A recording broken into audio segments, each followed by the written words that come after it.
Claire de Nomazy, Glenn Bono, il y a aussi Philippe Vallée, ensuite Erwan Tolois, et puis Michael Doré.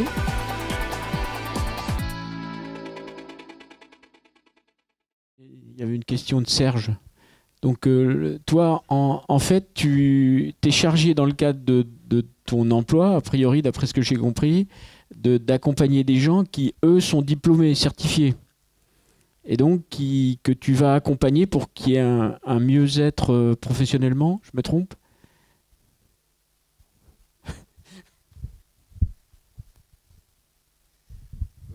Non, mais bon, peut-être une question, parce que Michel l'a évoqué dans sa présentation, en faisant référence, en s'appuyant sur Michel Serres, sur l'évolution de la société actuelle, et sur les nouveaux outils, et sur cette connectivité-là. Et peut-être une question assez ouverte, là, du coup, sur, bon, on a vu le rôle qu'ont joué les rencontres que vous avez pu faire avec des personnes, évidemment, des acteurs dans vos trajectoires professionnelles, mais peut-être quelle a été la place, ou quelle serait la place, selon vous, de ces nouvelles technologies qui se développent, évidemment, dans plein de domaines. Est-ce que ça a une part importante? Est-ce que ça reste vraiment à la marge, ou est-ce que ça a contribué, ou ça peut contribuer à vos évolutions professionnelles ou à vos trajectoires professionnelles?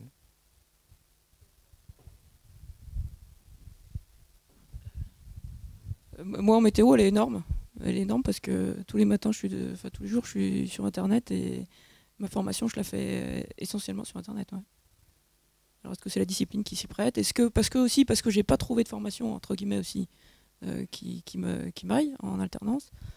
Donc, du coup, c'est un moyen de compenser. Mais même, je crois que si j'avais trouvé une formation, je passerais beaucoup de temps sur Internet. Ouais.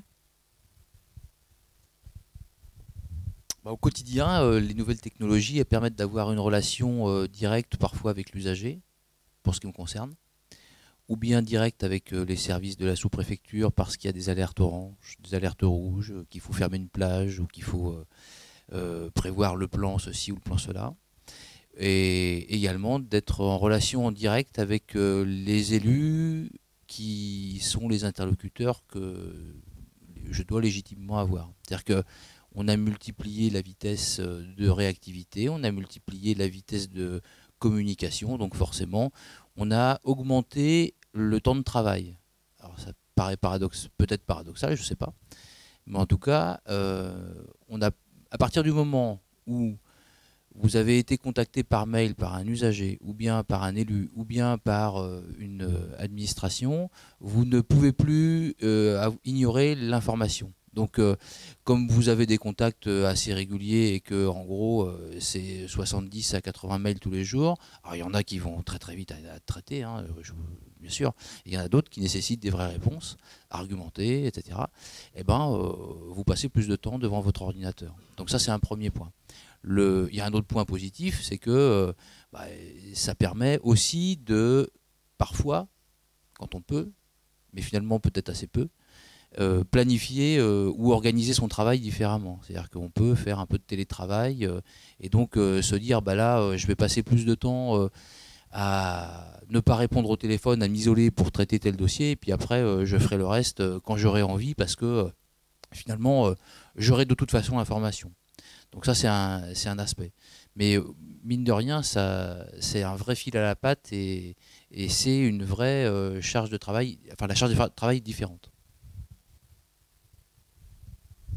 Oui, pour ce qui me concerne, les nouvelles technologies, on pourrait se dire que ça ne sert pas beaucoup à un sous-préfet. Dans mon cas, c'est énorme, puisque toute la planification et la sécurisation des chantiers se fait au travers de logiciels de planification, qui sont des logiciels privés, qu'on a adaptés pour pouvoir, je dirais, compléter avec la sécurisation d'un gros chantier où il y a une dizaine ou une quinzaine de maîtres d'œuvre sur le terrain, qu'il faut sécuriser en tout temps. Ça, c'est le premier point. Donc, la connaissance de ces logiciels et l'usage de ces logiciels, croisés avec tout un tas de partenaires. Et puis, la deuxième partie, en termes de, je dirais, de communication, c'est la connaissance et l'usage des réseaux sociaux, puisque, comme vous avez cru le comprendre, il y avait quelques opposants à cette affaire. Et donc, ils font un usage extrêmement professionnel des réseaux sociaux, de tous les types de communication. Et on doit être, bien sûr, en parfaite connaissance de ces moyens-là pour pouvoir, à notre tour, les utiliser pour rester en tête de gondole, afin que nos arguments ne soient pas complètement noyés parmi ceux de l'opposition. Donc ce sont des sujets qui, effectivement, sont pris en compte au niveau du métier que je fais et qui nécessitent des formations à l'usage de ces nouveaux outils que je suis personnellement plusieurs fois par an. Pour nous, pour les structures, nous c'est plus qu'indispensable, hein, c'est la vitrine. Donc c'est par de là qu'on vend une partie de nos produits. Quand je dis produits, ben, ça peut aller pour un surf shop du matériel. Pour l'école de surf, ce sera tout l'ensemble de ces produits liés au cours. Les réseaux sociaux, très très importants. Maintenant, on n'a pas d'autre choix, hein. C'est comme ça que communiquent, je dirais, les 3/4 de nos licenciés.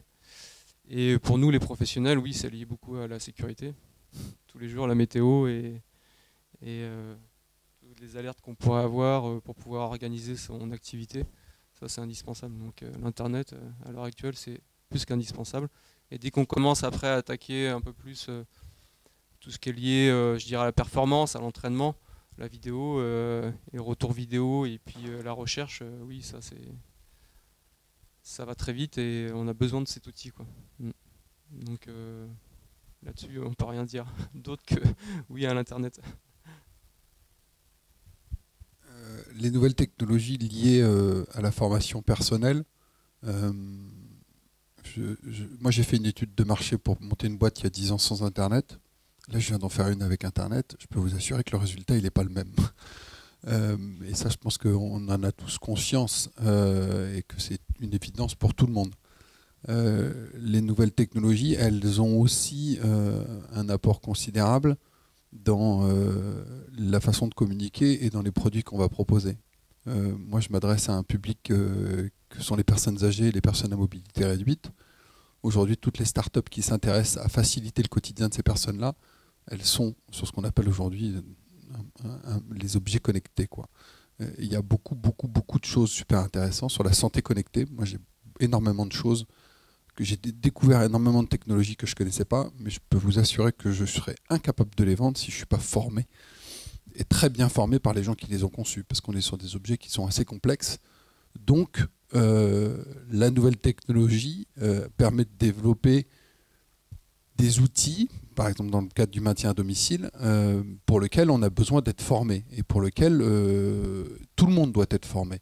C'est-à-dire la personne qui vend le produit, la personne qui suit la personne à domicile.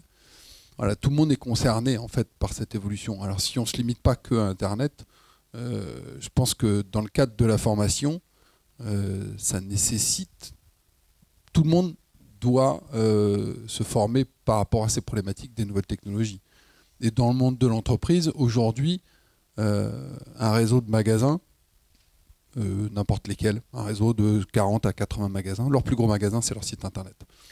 Donc ça, c'est pour ce qui est d'Internet, mais encore une fois, on a parlé des réseaux sociaux tout à l'heure, il y a des gens dont c'est le métier. Voilà. Moi, aujourd'hui, j'ai quelqu'un qui fait la communication, j'ai quelqu'un qui fait la communication digitale, j'ai quelqu'un qui fait le web marketing. Voilà, donc pour ce qu'on appelait la com avant, où il y avait une personne, aujourd'hui, j'en ai 3, et je ne peux pas faire moins que ça. Et pour le digital, il y en a 2. Et parce que c'est simple, parce que je fais un truc simple. Mais après, il faut un community manager, il faut. Il y a énormément de nouveaux métiers dont tout le monde au quotidien, que ce soit le projet de l'aéroport ou une petite entreprise, toute petite PME, on a tous besoin de ces personnes-là. Et je pense que. Moi, je pars du principe qu'on ne peut pas travailler avec quelqu'un si on ne connaît pas un tout petit peu le sujet. Donc, on est tous obligés de se former au quotidien sur tous ces trucs-là, parce que sinon, on voit le train qui passe et puis on reste la bouche ouverte.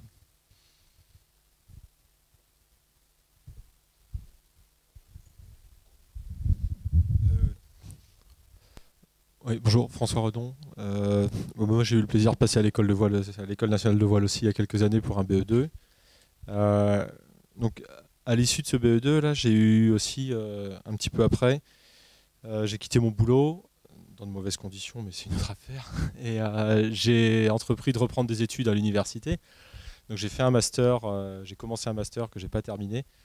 Et dans le cadre de ce master, j'ai fait un travail de recherche justement sur les trajectoires professionnelles d'éducateurs sportifs dans le nautisme.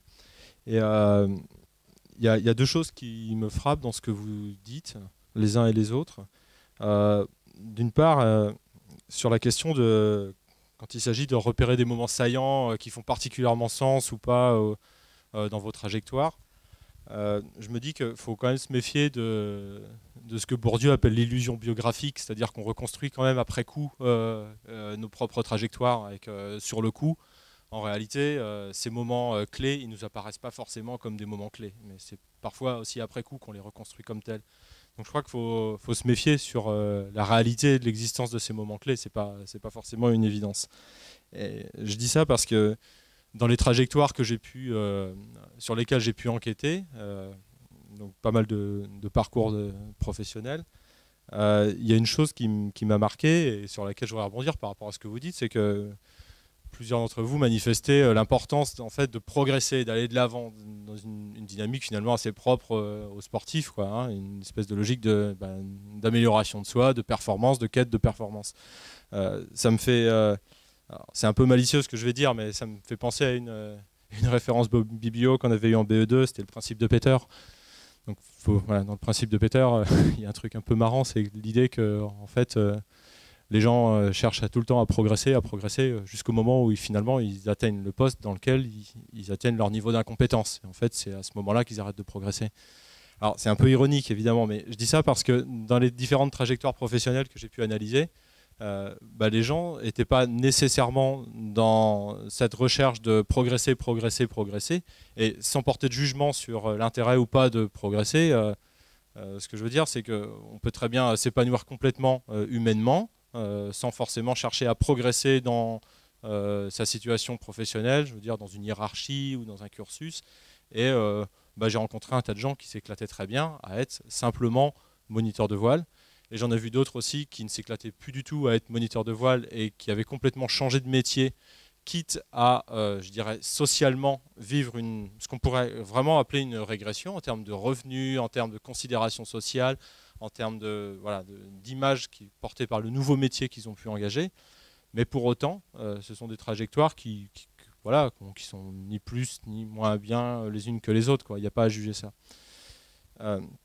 Par contre, il y a un aspect, moi, qui me semble primordial dans ce parcours et qu'on a d'emblée mis de côté. Alors, ça me gêne un peu de revenir sur ce truc-là, puisque d'emblée, tu l'as mis de côté, Michel, c'est le côté familial. Et justement, moi, un des éléments cruciaux, ce qui m'a paru crucial dans les trajectoires que j'ai pu analyser, c'est la question de la famille, en fin de compte. C'est-à-dire que quand on parle du projet sportif, scolaire, professionnel, mais la place des proches là-dedans, elle n'est pas du tout négligeable en fin de compte. Et peut-être qu'il y a des tournants qui sont un peu trop mis de côté, mais qui sont liés à l'importance d'être, par exemple, sur la question de la mobilité géographique. C'est pas du tout négligeable si votre conjoint est stabilisé ou non, etc. Ah, on est bien du coup, moi, d'accord. je serais intéressé d'avoir vos réactions par rapport à ça. Moi, je rejoins complètement ton analyse. Moi, j'ai divorcé. Et après un divorce, il y a deux possibilités. Soit tu traces ta route et puis tu oublies la première vie. Et dans ce cas-là, j'aurais pu effectivement partir à l'étranger. Soit tu voilà, c'est très personnel comme position. Moi, après avoir divorcé, les 2 enfants de mon premier mariage, j'envisageais pas une seule seconde de ne pas les avoir au minimum à mi-temps. Et à mi-temps, c'est déjà une déchirure. Donc forcément, ça implique des choix de vie qui étaient que je n'avais pas d'autre choix que de rester là où j'étais. Très clairement. Donc c'est sûr que c'est... et je pense que les gens le comprennent. En tout cas, la plupart des gens que j'ai rencontrés, qui je les présentais tels quels, l'ont compris. Il y a des gens qui... je pense à des amis qui sont ingénieurs et qui ont ont travaillé sur des postes d'expatriés, qui sont revenus et qui ont peut-être mis leur carrière professionnelle un peu en parenthèse pour que leurs compagnes puissent à leur tour développer leur parcours professionnel. Je pense qu'on est sur des parcours de vie qui sont très personnels. Et je pense effectivement que tape dans le mille, fondamental, effectivement, l'environnement familial. C'est même peut-être le plus important. Enfin, moi, à mon sens, en tout cas, c'est le plus important. Mais c'est très personnel.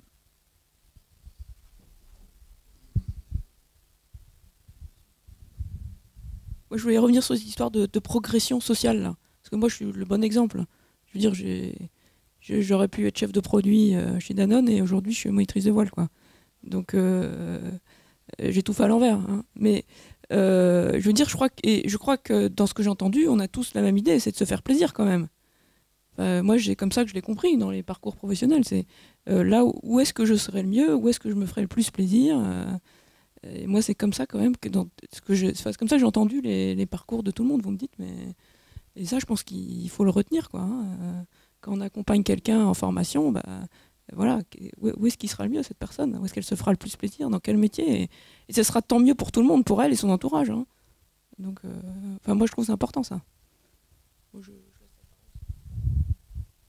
suis peut-être un peu trop vieux, mais au-delà du plaisir personnel qu'on peut avoir dans le travail, moi, je suis assez attaché à rendre à la société ce qu'elle m'a pu me donner et rendre à mon pays ce qu'il a pu me donner.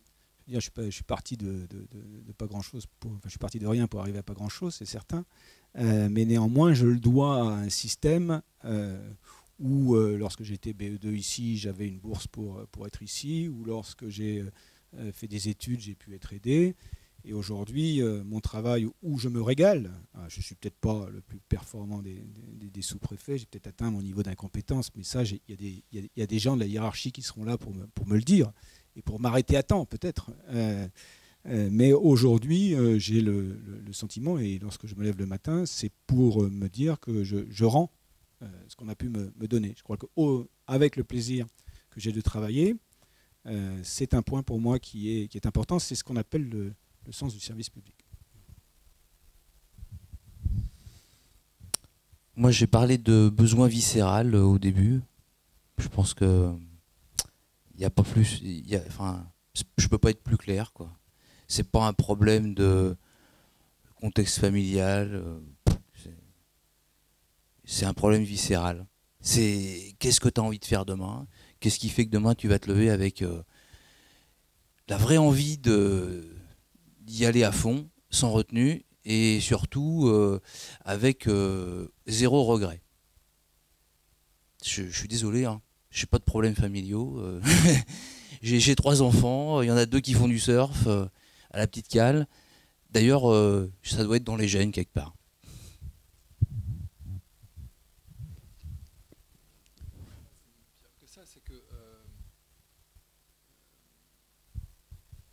Moi, si j'avais été mobile, j'aurais continué dans les industries nautiques, parce que c'est ma passion, le bateau.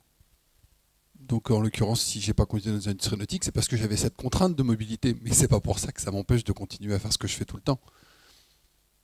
Donc, je serais très certainement pas parti dans la silver economy si j'avais pas divorcé, parce que j'aurais continué dans les industries nautiques. Mais est-ce que j'aurais été plus heureux ou moins heureux? J'en sais rien. Ce que je sais, c'est que ce que je fais aujourd'hui, c'est la même chose que je faisais il y a 5 ans, et c'est la même chose que je faisais il y a 10 ans. C'est-à-dire aller de l'avant et puis apprendre et progresser et voir des gens sympas qui ont les mêmes envies que moi. Parce que ça, c'est très clairement ce que je veux faire. J'ai eu des expériences professionnelles. Je ne vais pas citer de nom, mais j'ai travaillé dans un réseau où est très clairement apparu le fait que les gens qui constituaient, qui donnaient la philosophie de ce réseau, moi, ça ne m'intéressait pas. Il y a des vendeurs de voitures qui sont dans des philosophies très particulières, et il y en a d'autres qui sont dans des philosophies hyper intéressantes, parce qu'ils sont dans des équipes où ça bouge, où les gens ils ont envie de faire des choses positives de manière intelligente. Et il y en a, c'est des vendeurs de frigo. La seule chose qui les intéresse, c'est de vendre le produit, et il s'importe peu de savoir si le produit correspond à un besoin. Donc je pense que partout, on trouve des gens qui... je pense aussi, ce que tu disais, il y a des gens qui sont effectivement très bien moniteurs de voile toute leur vie. Mais par contre, à côté, ils font tout un tas de trucs qui font que personnellement, ils s'y retrouvent. Moi, j'en connais un qui est un laseriste émérite que tout le monde connaît, qui s'appelle Antoine Pouliquin, qui est même moniteur de voile dans le même club de voile de Lorient, mais je peux vous assurer qu'intellectuellement, ça envoie du pâté, quoi, parce qu'il ne se limite pas à la position sociale qu'on veut bien lui donner de l'extérieur. Et je pense qu'il y en a plein des gens comme ça. Et dans le nautisme et dans le milieu associatif, il n'y a presque que ça. Justement, pour renvoyer à la formation, je pense que ce qui est intéressant quand on est coordinateur ou quand on est formateur, c'est de chercher à pousser les gens dans leur retranchement. Justement, qu'est-ce qui fait que ce métier-là t'intéresse? Comment tu vas faire, comment tu vas t'organiser pour le faire le matin avec plaisir? Est-ce que la séance que tu as produite aujourd'hui, elle t'a procuré du plaisir? Est-ce qu'elle en a procuré à ceux que tu as encadrés? Et est-ce qu'au bout du compte, tu te vois faire ça tous les jours? Parce que si déjà dans la formation, tu penses que c'est trop de contraintes, ou bien c'est trop pénible, ou bien tu n'es pas en mesure de prévoir ne serait-ce que ton équipement pour aller encadrer en toute sécurité et dans un confort minimum qui te permet de durer toute la journée, ben ça c'est des questions qui renvoient à la motivation intrinsèque de la personne à venir faire ce métier-là. Et si on part du postulat que finalement ce qui fait qu'on dure c'est qu'on se fait plaisir, eh ben, cette personne-là va avoir du mal à se faire plaisir longtemps.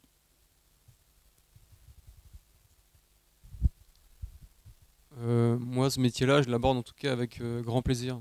Pourtant, ça fait 17 ans que je suis sur la plage, sous l'eau, ou sur un vélo, ou un peu partout. J'ai pas senti dans les 17 ans quelque chose où j'étais en contrainte. Je sais que si à un moment je me dis j'ai plus de plaisir, il faut que j'arrête, ça c'est sûr. Mais sur un plan familial, j'ai jamais eu de soucis. Hein. Pourtant, j'ai enchaîné formation continue et vie de famille et plus le travail. Bon, c'est sûr, c'est des heures. Hein. On fait des sacrifices. Ben, on va pas. Du coup, c'est peut-être son plaisir personnel. C'est pas la session de kayak, ni de surf, ni de bateau qui va rentrer en jeu. Hein. On fait des choix, mais en aucun cas, ça a un impact sur la vie familiale. Hein. Chacun je pense, prend sa responsabilité par rapport à ces trajectoires. Mais moi, j'ai pas senti chez les éducateurs ceux qui commencent un peu à bifurquer, c'est ceux voilà, qui se posent des questions, qui font juste ce travail-là sur un plan saisonnier et qui n'ont pas de projection, ils n'ont pas de projet. Et c'est sûr qu'au bout de 2-3 ans, leur BE, ils passent à autre chose, quoi. Mais en aucun cas, dans ma trajectoire, moi j'ai rebondi par des formations, hein. Je suis allé chercher des compétences et non des diplômes, c'est comme ça que je le perçois, quoi.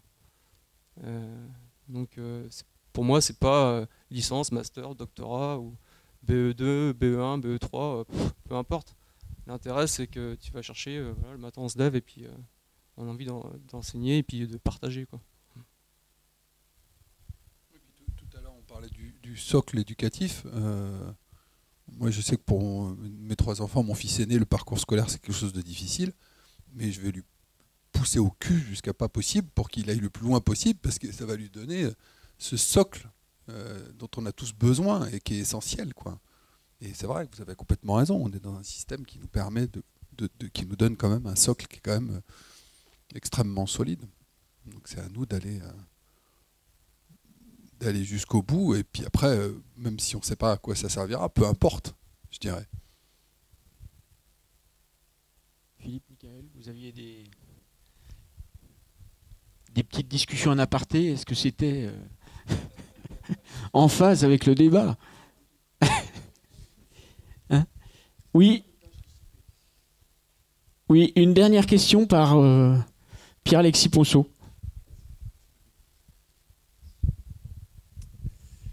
Alors, c'est pas une question.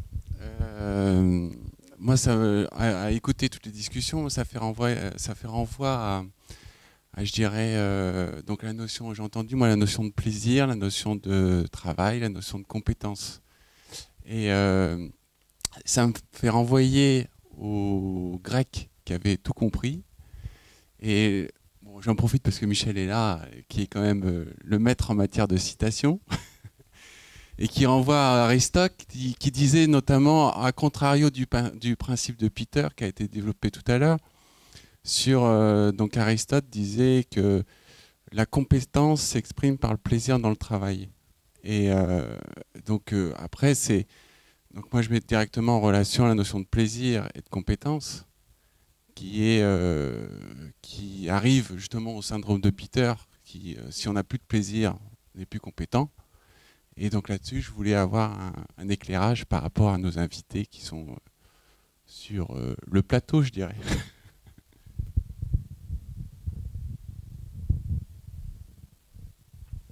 Soyons clairs, je ne me fais pas plaisir tous les jours quand même. Hein. Je veux dire, le job où je suis, c'est un job fait de contraintes. En fait, c'est des merdes tous les jours à débrouiller. Et donc, c'est pesant parfois. Et je crois que dans tous les métiers, on a des moments où c'est un petit peu difficile. Je veux dire, moi, j'ai aussi été moniteur de voile, j'ai aussi été directeur d'une école de voile. J'en ai eu parfois plein mes bottes, même si bon, les quelques heures de sommeil font que le lendemain, on est à nouveau péchu. Mais il y a des contraintes, il y a des difficultés. C'est simplement au bout d'un moment, lorsqu'on fait un petit bilan sur quelques jours, sur un mois, sur un an, qu'on se rend compte que ce qu'on fait, ça avance, qu'il y a des choses qui sont bon, qui progressent, qu'on se rapproche du but qu'on s'est donné, que là, le plaisir revient. Mais au jour le jour, c'est normal.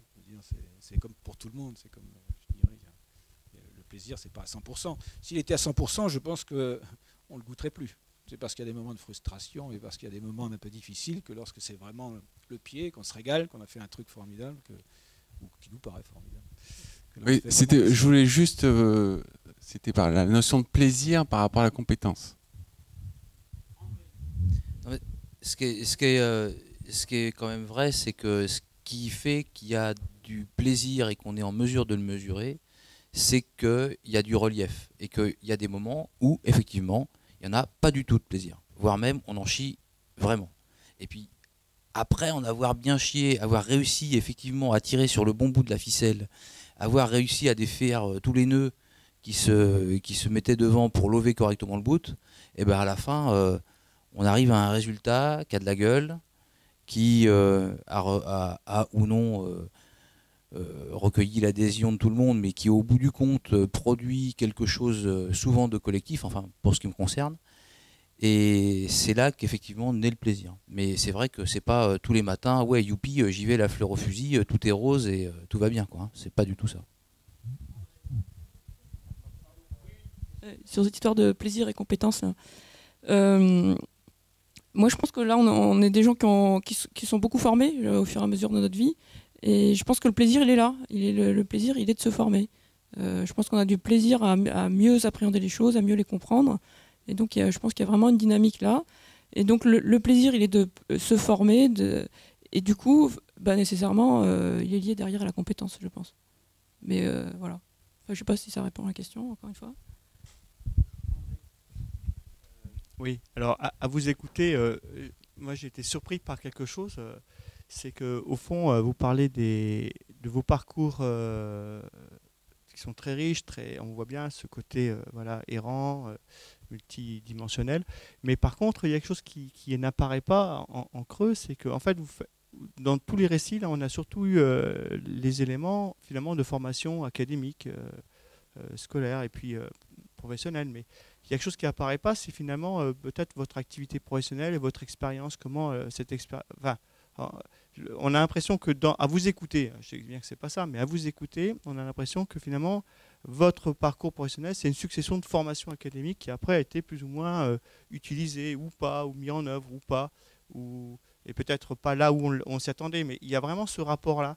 Et par contre, moi, ce qui m'intéressait, c'était aussi peut-être d'étudier la relation entre ça, bien sûr, peut-être, et puis en même temps la construction de l'expérience qui donne lieu peut-être à des compétences qui sont reconnues ou pas, et en quoi ça a pu effectivement influencer sur votre parcours. Vous avez raison de dire que, enfin, en tout cas, en ce qui me concerne, le parcours s'est construit autour des formations qui m'ont permis d'aller chercher tel concours, etc. Ça oui, ça c'est le premier point. Par contre, à l'intérieur de chaque métier que j'ai fait ensuite, j'ai constitué je dirais un certain nombre de compétences. Lorsque je suis arrivé à Forcalquier comme sous-préfet, je ne connaissais rien du tout du nucléaire. Lorsque je suis sorti de Forcalquier, j'avais une bonne connaissance de ce qu'était ITER, j'avais une bonne connaissance de ce qu'étaient toutes les énergies renouvelables et autres. et j'ai pu être orienté sur cette spécificité. Là, j'ai appris des choses en 2-3 ans. Il a fallu que je me plonge dans des trucs que je n'imaginais pas au départ. C'est dans la partie professionnelle. Et ainsi de suite. Je veux dire qu'il y a un parcours qui est lié au diplôme qui m'ont permis d'atteindre les concours, puisqu'on est en France et effectivement ça ne fonctionne que comme ça dans la fonction publique. Ce parcours m'a permis d'y accéder. Et puis il y a un parcours de formation professionnelle sur le tas en grande partie, et puis également sur des formations liées à la fonction, où il y a des modules qu'on peut aller chercher sur un catalogue qui nous est fourni, qui permet de compléter un petit peu la manière dont on est construit. Alors, tu as raison, André. Moi, j'ai construit d'autres compétences à côté, notamment en ayant des projets sportifs en voile. C'est-à-dire que, comme vous l'avez bien compris, j'étais très loin des compétences d'athlète de haut niveau. Hein. Et puis, j'étais très loin même de le vouloir. Et puis, un jour, on a décidé avec un copain de faire du 49er. Je ne sais pas si vous vous rappelez, c'était 98, la Coupe de France des clubs. Donc la Coupe de France des clubs, c'était à Carnac, la première, en 98. Et on a acheté un 49er avec le club des Sables d'Olonne. Et déjà, il a fallu convaincre le club d'acheter un 49er, même si ce n'est pas lui qui payait, mais au moins pour avoir les 30% de réduction, parce que la Fédé cherchait à développer la filière. Ensuite, il a fallu aussi convaincre le club de mettre 2 lasers au départ, parce que c'était le principe, hein, un 49er et 2 lasers. Et enfin, il a fallu s'organiser, téléphoner en Angleterre, parce que le gars qui vendait les bateaux, il n'était pas solvable, et il avait utilisé notre argent pour payer des fournisseurs, mais on n'avait toujours pas le bateau. Et on a eu le bateau la veille de la première compétition à Carnac. Donc là, il a fallu aussi s'organiser pour comprendre comment on le gréait, parce que forcément, c'est pas si facile que ça. Et à 2, alors qu'on n'avait jamais navigué tous les deux ensemble, et que moi je suis, comme je vous l'ai bien expliqué, surfeur planchiste, et que mon collègue, il était optimiste, motte, il avait fait un peu de 420 avec son frère. Voilà. Donc déjà, ça c'est une première compétence qui t'oblige à prendre sur toi, à aller chercher et à comprendre les motivations d'un fournisseur, les relais, parce que c'est toujours pareil, mais il n'y avait pas l'euro, mais on s'en fout puisque c'est des livres, pardon. Mais il y a tout un cheminement à retrouver sur le circuit de l'argent. Ensuite, on a fait ça pendant 2 ans, et là, on a développé d'autres compétences. C'est comment on va faire pour s'entraîner tous les deux tout seuls en 49er, alors que le reste des Français qui naviguent sur ce bateau sont principalement des gens qui sont en équipe de France. Donc bon, on a cherché, trouvé, puis pendant 2 ans, au bout de 2 ans, on a fait le bilan de ce qu'on savait faire et pas faire, surtout de ce qu'on savait pas faire, et on s'est dit, le 49er, on n'arrivera jamais à se faire plaisir, au sens faire de la régate et avoir un peu de résultats de temps en temps quand même. Donc là, hein, on a identifié notre seuil d'incompétence. Mais on n'avait quand même pas décidé d'arrêter. Donc à 2, on s'est lancé dans la construction d'un 18 pieds australien. C'est la même chose que le 49er, mais on est 3 dessus. Donc on n'était que 2. Donc on a construit le bateau avec le centre de formation métier de la mer. Quand je parlais au tout début de l'intervention des nuits que j'ai passé à construire un bateau, c'est de celui-là dont je parlais. Donc à poncer dans le carbone, dans la chaleur, enfin bon, pour ceux qui connaissent.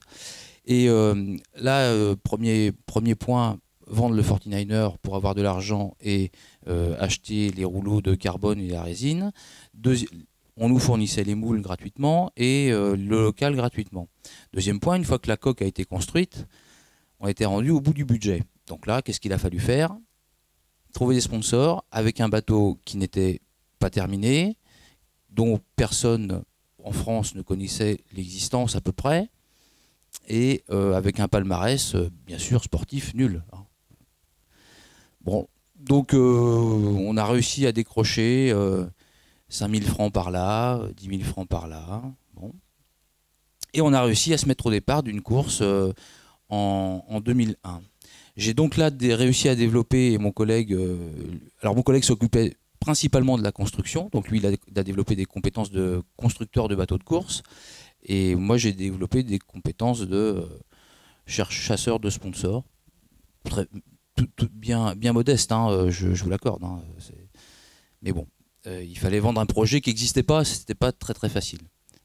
Et finalement, ce projet qui n'existait pas, pendant 6 ans, il nous a permis de faire le circuit européen de 18 pays australiens et de faire 2 fois les championnats du monde à Sydney. C'était l'objectif de départ, faire au moins 1 fois les championnats du monde à Sydney quand on a fait le parcours. Et puis après, le sponsor qui nous a suivis les 3 dernières années nous a dit, bon les gars, c'est bien votre bateau, là, j'en ai fait moi aussi avec vous, c'est bien, c'est super, mais bon, moi les prospects que j'emmène, les gens à qui j'ai envie de m'adresser, c'est des prospects potentiels, donc il faut que je puisse les emmener sur le bateau. Et là, l'entreprise qui nous sponsorisait, c'était des experts comptables. Donc vous imaginez bien qu'il n'y a pas que des sportifs qui sont capables de faire du skiff chez les experts comptables et chez leurs clients, notamment des gens qui sont patrons de PME qui font à peu près 200 personnes. Donc on nous a demandé de faire de la course au large un peu plus. Donc là, évidemment, on était encore plus heureux, vous imaginez bien. Vous partez de pas grand-chose et on vous demande si ça vous intéresserait de faire de la course au large, forcément. Donc là, les compétences complémentaires que j'ai pu construire, c'est proposer et argumenter sur chacun des supports possibles, depuis le 650 jusqu'aux 60 pieds, ce qui était possible, déclinable, à quelle échéance, donc plutôt un côté gestion de projet et apporteur de projet, on va dire, à des gens qui étaient déjà convaincus. Hein. Et ça nous a emmené pendant 2 ans sur du classe 40. La compétence, là aussi, c'est identifier son seuil d'incompétence.